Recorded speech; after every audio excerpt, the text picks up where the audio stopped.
ಕೆಸರುಗದ್ದೆಯಲ್ಲಿ ಸರ್ಕಾರಿ ಶಾಲಾ ಮಕ್ಕಳು, ಗದ್ದೆಯಲ್ಲಿ ಕೃಷಿ ಪಾಠ ಕಲಿಸಿದ ಶಿಕ್ಷಕರು. ಕೈ ಕೆಸರಾದರೆ ಬಾಯಿ ಮೊಸರು ಎಂಬ ಹಿರಿಯರ ನಾಣ್ಣುಡಿಯಿದೆ. ಅಂತೆಯೇ ನಮ್ಮ ರೈತಾಪಿ ವರ್ಗ ಕೆಸರುಗದ್ದೆಯಲ್ಲಿ ನಾಟಿ ಮಾಡುವುದು ಹೇಗೆ, ಭತ್ತ ಬೆಳೆಯುವುದು ಹೇಗೆ, ನಾವು ತಿನ್ನುವ ಅನ್ನ ನಮ್ಮ ಕೈ ಸೇರುವುದು ಹೇಗೆ ಎಂಬ ಪ್ರಾತ್ಯಕ್ಷಿಕೆ ತೋರಿಸುವ ನಿಟ್ಟಿನಲ್ಲಿ ನಮ್ಮ ಶಿವಮೊಗ್ಗ ಜಿಲ್ಲೆಯ ತೀರ್ಥಹಳ್ಳಿ ತಾಲೂಕಿನ ಹೊನ್ನೆಮರಡು ಸರ್ಕಾರಿ ಶಾಲೆಯ ಮಕ್ಕಳಿಗೆ ಶಿಕ್ಷಕರು ಹಾಗೂ ಎಸ್ಡಿಎಂಸಿ ಸದಸ್ಯರು ಒಗ್ಗೂಡಿ ಗದ್ದೆಗೆ ಇಳಿಸಿದರು. ವಿಶೇಷ ಅಂದರೆ ಈ ಕಾರ್ಯಕ್ರಮದಲ್ಲಿ ಭಾಗವಹಿಸಿದ್ದ ಆಗುಂಬೆ ಪೊಲೀಸ್ ಠಾಣೆಯ ಯುವ ಕೃಷಿ ಉತ್ಸಾಹಿಯಾದ ಸಬ್ ಇನ್ಸ್ಪೆಕ್ಟರ್ ಶಿವಣ್ಣ ಪಾಟೀಲ್ ಮಕ್ಕಳೊಂದಿಗೆ ಮಕ್ಕಳಾಗಿ ಕೃಷಿ ಬಗ್ಗೆ ಮಾಹಿತಿ ನೀಡುವ ಮೂಲಕ ತಮ್ಮ ಕರ್ತವ್ಯ ನಿಷ್ಠೆಯೊಂದಿಗೆ ಸಾಮಾಜಿಕ ಕಳಕಳಿ ಮೆರೆದರು.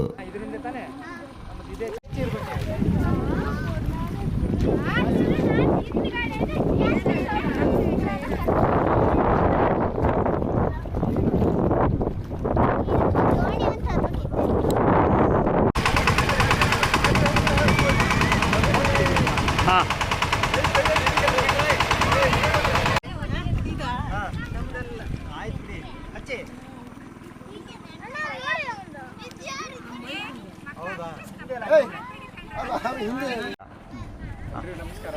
ಈಗ ಏನು ಸರ್ಕಾರಿ ಹಿರಿಯ ಪ್ರಾಥಮಿಕ ಶಾಲೆ ಹೊನ್ನೆತಾಳು ಕೃಷಿ ಆಧಾರಿತ ಪಠ್ಯ ಚಟುವಟಿಕೆಯಲ್ಲಿ ಪ್ರತಿ ವರ್ಷದಂತೆ ಕಳೆದ 5 ವರ್ಷದಿಂದ ಈ ವರ್ಷ ಮಕ್ಕಳಿಗೆ ಸಹಾಯ ಆಗಲಿ ಅಂತ ಹೇಳಿ ಮಕ್ಕಳಿಗೆ ಕೃಷಿ ಬಗ್ಗೆ